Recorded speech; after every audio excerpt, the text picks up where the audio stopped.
Switch prices are expected to go up. Nintendo is finally responding to the game Keycard backlash, and now reports say Switch 2 sales are already slowing down. Higher prices, more questions than answers, and momentum that doesn't look as bulletproof as it used to. So is Nintendo protecting its business or slowly pushing its audience too far? Because when even Nintendo starts explaining itself, that's when you know something's changing. Are you not entertained? All right, now because when you line up all this up, it feels like Nintendo is entering a different phase in their company. Rising Switch prices this late in the life cycle seems a clear message. Nintendo is protecting margins, not chasing volume. But higher prices only work when momentum is strong, and that's where the concern starts. Nintendo's addressing game keycard tell us the backlash was loud enough that they couldn't ignore it. Players don't want halfway digital ownership, and being vague about access listen, you just gonna piss people off, and it only feels mistrust. And then there's the big one: Switch 2 sales slowing down. Whether that's early a pricing hesitation or just lack of must-have software, it's a warning sign Nintendo isn't used to seeing as of late after the Switch 1 success. Put it all together, and this doesn't feel like a crisis. It feels like a fraction in the system that is Nintendo. Nintendo is still powerful. No one is saying they're not. But the goodwill cushion isn't infinite.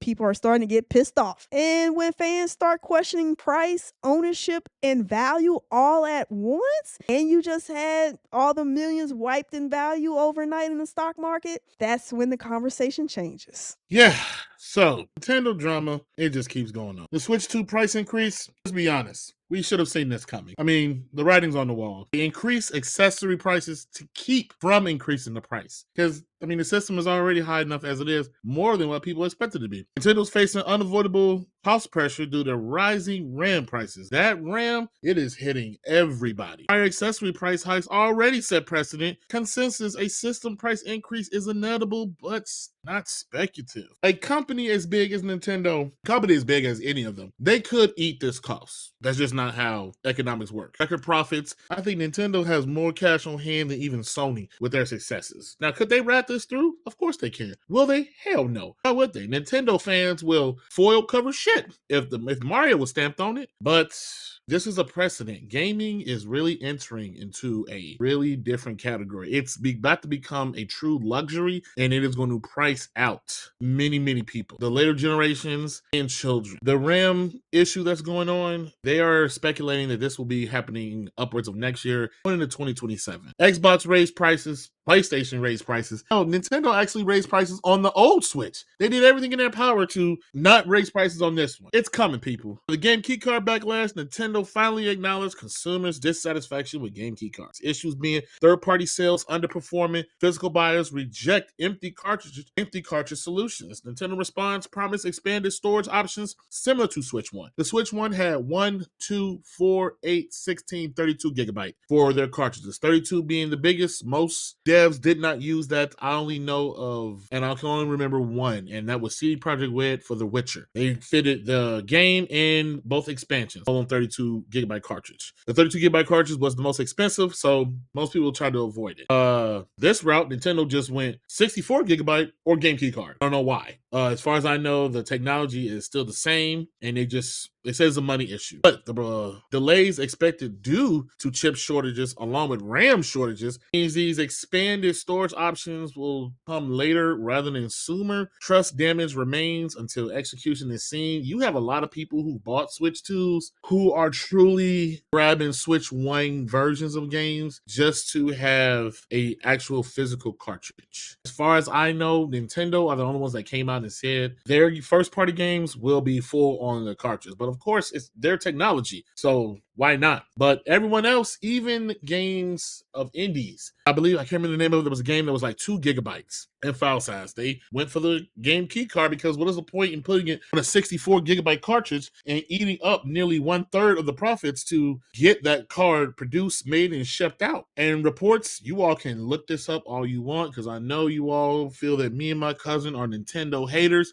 bashers, we just always shit on Nintendo. We report the facts and we react to it. There are many news articles saying third-party sales on the Switch 2 are down. They are abysmal. You have companies saying, hey, we knew the sales weren't going to be great, but we didn't know it was going to be that damn because no one wants to buy a game key card. You can just buy pure digital. That's all it is. And then the messed up thing is, excuse me, you put that game key card in it, trigger the download, you still need that cartridge in order to play it. You misplace that cartridge, download it digitally, hey, you good however it goes, but it's not real ownership, and it's them really just trying to push more of that digital ecosystem on you, just trying to push it, and consumers are speaking back, and rightfully so. So kudos to them. That whole the chip shortage thing, I can't say that's a farce because that has been going on for a while. Once again, Nintendo can eat these costs. They are not a frivolous company. They're not small scale. They can do what's needed, but around the time the Switch came out, Nintendo shifted. So friendly, family friendly as they were, they're a little cutthroat and ruthless. They're like, hey, the other guys been getting away with doing fuck shit with their stuff. Why can't we? But hopefully they do get this resolved faster because there are a lot of collectors. I have spoken to them. I've seen the videos. Majority most people feel there's no reason to get Switch 2 version of games unless it's Nintendo first party. And you have a few exceptions to the norm who will put their game on a full cartridge, but it's just not enough. Pricing is another factor too. Switch 1 versions tend to be cheaper than the Switch 2 version. The Switch 2 momentum slowing. Holiday season data shows Sony's PS5 overtook the Switch 2. Questions for me as has Switch 2 already reached its core audience? Is demand front-loaded rather than sustained? Not a failure, but momentum is clearly cooling. I will give my 2 cents on that. I believe the hardcore is the one who showed up for the Switch 2 and got those numbers where they're at. Their core, unyielding, insatiable audience showed up for Switch 2 and bought. The casuals from Switch 1 and the original Wii, I don't believe they've shown up in droves. And I've said it before, the Switch 2 ain't gonna do Switch 1 numbers. It just won't. Everyone, and I do mean everyone, even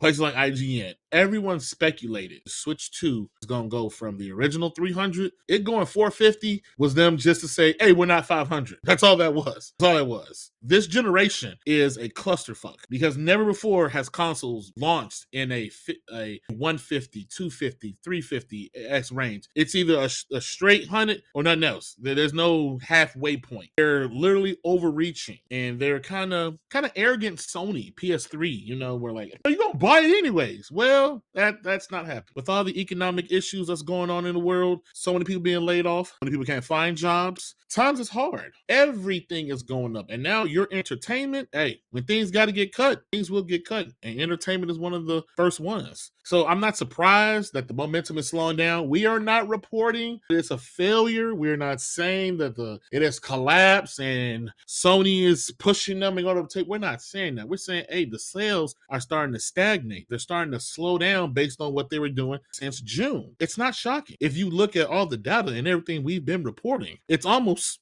expected. Now, the problem being with that sales slowing and product not moving, they're either going to be old school Nintendo and price cut their employees to offset that, as the late Ettore Iwata did, which that probably ain't gonna happen because they don't really do that anymore. Or they gonna start laying off staff or increasing price. So it's sad to say, more than likely, all the above will probably be happening. Ace, you have anything else to add on this debacle? I mean, we talk about Nintendo, but Yeah, ain't none of this new. yeah, listen, and I'm gonna be quick. My cousin has to stop saying companies can eat costs. No one in 2025 business wise is eating shit. Business are in the business to make money. They're not gonna take automatic L's on anything, especially how shit is looking right now. So I think my cousin needs to get out of that whole mindset, okay?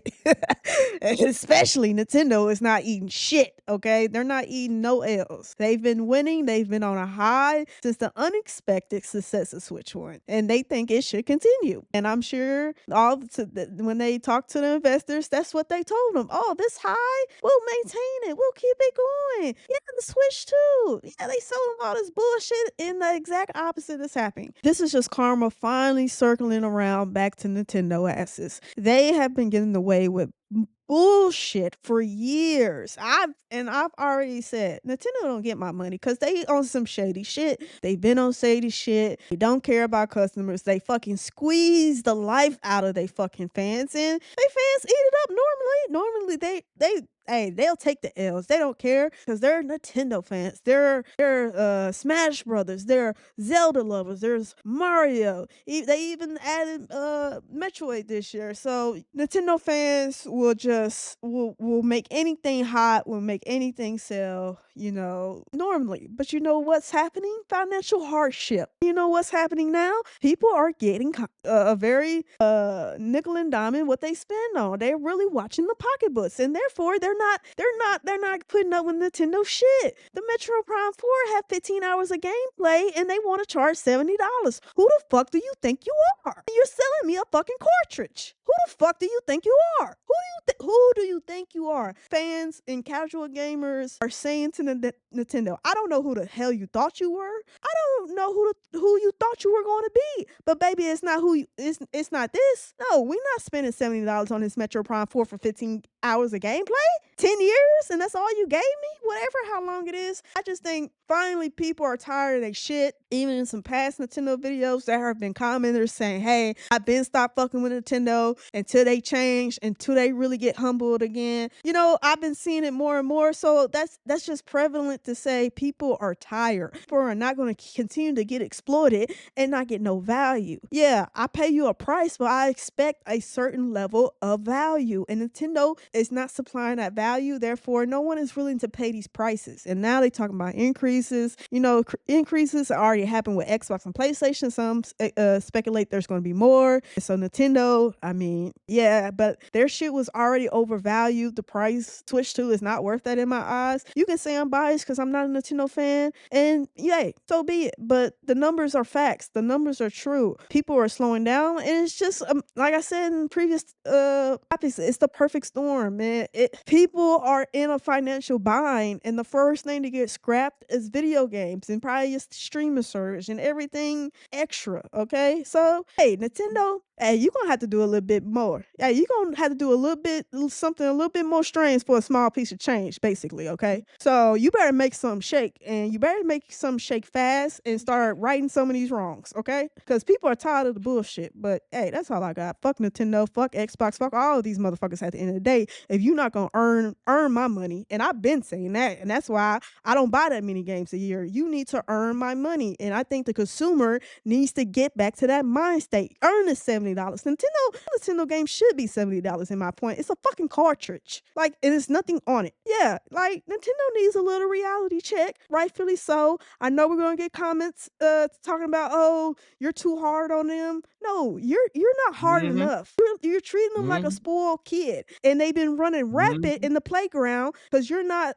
teaching your kid right from wrong, and everybody else is paying the consequences. And that's why casual gamers have been saying fuck Nintendo, and that's another reason why their numbers are down. Listen, get your shit together, step up. You need a course correct. Everybody has a chance in their story to right or wrong. Nintendo has that opportunity, and I think they need to get with the program quicker rather than later, because you don't want another Wii U situation. I'm not saying the Switch 2 is another Wii U, but I'm saying Nintendo has been in a financial deficit with a system. They don't want the Switch 2 to go down that same road, okay? Because a lot of people at Nintendo had to eat some shit, had to take some salary decreases so they didn't have to fire people. This, that, and the third. I don't want nobody to get fired and lose their job, but at the end of the day, baby, as a gamer, you gotta give me value for this money. $70 is a lot to ask for a cartridge. That's all money. That's all I'm saying, and that's the only point I want to make. God, finally. Earn my motherfucking $70 if that's what you gonna charge. Earn it. I'm not giving it away. And listen, people in the comments can get in the comments. Hey, you want to give money away? So be it. Do you, boo boo? But not me. Nintendo, get your shit together. Mentioned that people will feel some type of way or say that because you're not a Nintendo fan, but I want to throw this out there for context. Not to glaze us, but one reason you should be interested in hearing what we do have to say is because we are not looking through rose-tinted glasses. We don't have an allegiance or anything like that to these companies, because we are non-biased, because we're not fanboys, because we look at everything they do objectively, you should be able to say to yourself, hey, I can take their opinion honestly because, hey, they're not bought. Hey, they don't think these companies can do no wrong. Any of that verbiage you want to use and or try to decide. I know some of you may feel, oh, Infamous, he plays on PlayStation. Like, hey, fuck them all. I shit on Sony as well as Xbox. Steam, GOG, all of them can get it. We are consumers. The only reason these corporations are what they are is because we give them that power. We give them that authority. And you know what that is? Your hard-earned money. Moolah, that green fabric paper in your pocket. Numbers in the bank account. But still, someone who is overly a fanboy or fanatic, yes, they'll tell you some shit is great. Knowing like, oh, well, that's just Nintendo. That's how they make their stuff. No. As my cousin said, let them work. Let them work. Nearly 10 years for a game and you gave me 15 hours. I'll be honest, I probably ain't one to probably talk about that because you know how I play games. I do all the side content. I'll waste 40, 60 hours bullshit before I get to the main thing. But still, a good game is a good game. Hundreds of dollars on collector's editions. For a game that I would get maybe 100 hours worth, you earn my money. You earn my money. $70 and 12 hours? Bro, that's a day of work with overtime. That's all that is. If you got enough time, you could clear that in a day, a weekend. $70 to take a gas, depending on the city and state you live in. We have to demand, not ask, not wait. We have to demand. You as the consumer demand and should not accept mediocrity. These game key cards, when they announced it, it was a slap in the motherfucking face. You know what that said to me was, hey man, y'all gonna buy this shit anyway, so here you go. Not me. Not me. Not I, says the cat. And to add a little insult to injury, as my cousin stated, hey, I'm quick to buy some shit. Sale or no sale. That Switch 2, it is not on my radar. Would I like to play Donkey Kong? $70 for it? Hell no. And the sad problem is, because it's a Nintendo first-party game, that price ain't gonna go down. Not even just that. I bought the 3 versions of the first Switch. The original, the Lite, and the OLED. You best motherfucking believe 3 or more models of the Switch 2 is gonna come out. And you Nintendo fans will show up in droves. Take my money. In these harsh microeconomic times, hey, all of that. The Switch 2 didn't have an OLED screen. Why? When it was already reported that you all bought the screens in abundance and discount from Samsung. So there's no way in hell you couldn't have done it. You chose not to so that you can have a feature to hold the fuck back on your goddamn revision. And don't say shit about it, Nintendo fans, because the 3DS had the 3DS, 3DS XL, new 3DS XL, new 2DS XL. Don't even get me started on the original DS. That had 7 revisions. Chill it the fuck out. Put these companies on notice. Third thing I'll say, I don't say my culture. My cousin is right. I do say these companies can take and eat these costs. I'm not saying they should. I'm saying they can. But trust and believe is doing that. These corporations, they are not your fucking friend. They do not know you, care about you. If you ain't buying it, they don't want to hear shit you gotta say and or think. And then when you do buy it, why do they have to listen to you at all? You gave them the money already. You gave them the money. They ain't got 2 seconds to listen to you when you gave up the money. Don't let these corporations, people, make you think they dictate what you do and how you spend. Trust me, it's not. We keep telling this story. Nintendo got humbled very, very quickly when that 3DS did not sell. They cut that price within months. Will that happen again? It can. If you all stand 10 toes down. I'll tell you another thing. The Switch 1 never had a price cut. They just increased the price. You know why? Why lower the cost if people are eating up the product? Why we lower the cost? Demand and supply. The Mario Kart Deluxe Black Friday bundle, they did that every fucking year. Every year. And it sold out every year. You know what you told Nintendo? Hey, they gonna buy it anyway. Just and you all did. I can wholeheartedly say, hey, I ain't buying Mario Kart Deluxe, but I ain't a huge Mario Kart person. I'm not a huge racing person. I stated on the previous episode. If it ain't Gran Turismo or Forza, kind of really ain't playing it. But expect better. Anything else, Tris? That was a little bit of a rant, but I had to get that off my chest. Man, fuck Nintendo. Like I said, karma finally is catching up to their ass. I hope it stay on their ass like white on rice until they get they shit together. But yeah, fuck Nintendo. Fuck all of them at the end of the day if you're not giving me the value. And I think that's exactly what the consumer is saying, and they need to continue to say. Good kudos to them. And that's it for this video of Are You Not Entertained podcast. Thanks for hanging out with us. Don't forget to like, comment, subscribe, and hit that bell so you'll never miss our next hot take. Until next time, are you going to take?